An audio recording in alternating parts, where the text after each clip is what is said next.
ডিমের এই ভাইরাল রেসিপিটা এবার নিজেই বানিয়ে ফেললাম। বাইরের থেকে খেতে অনেক বেশি মজা হয়েছে। প্রথমে বিট লবণ নিয়েছি, এরপর শুকনো মরিচ গুঁড়া, দেন একটু চিনি, লেবু, ধনিয়া পাতা, টমেটো কেচাপ, শসা আর পেঁয়াজ।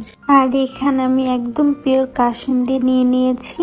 আর চাটনি হিসেবে আমি প্রাণের তেঁতুল চাটনিটা নিয়ে নিয়েছি। আর ডিমগুলো আমি হাফ বয়েল করে নিয়েছিলাম, কারণ এই রেসিপিটা হাফ বয়েল ডিমই লাগবে, বেশি হার্ড হয়ে গেলে এটা ভালো লাগবে না। এরপর আমি এক এক করে সব মশলাগুলো মিক্সড করে নিচ্ছি।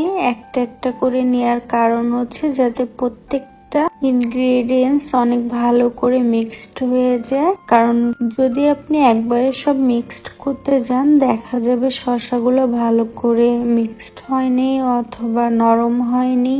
এই ভর্তাটা মিক্সড করে একদমই নরম করে ফেলতে হবে, আদারওয়াইজ ডিমের সাথে খেতে একটু ভালো লাগবে না।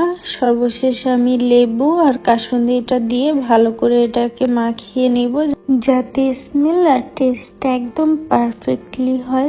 দেখেন ভর্তাটা একদমই সফট হয়েছে। এরপর আমি একটা বাটিতে তুলে নেব, দেন চাটনিটা রেডি করে নিব।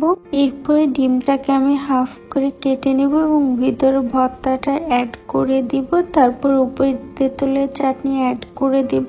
আর আপনারা আমার দেওয়া কমেন্টে লিঙ্ক থেকে যদি দারাজ থেকে কিছু অর্ডার করেন তাহলে পেয়ে যাবেন স্পেশাল ডিসকাউন্ট।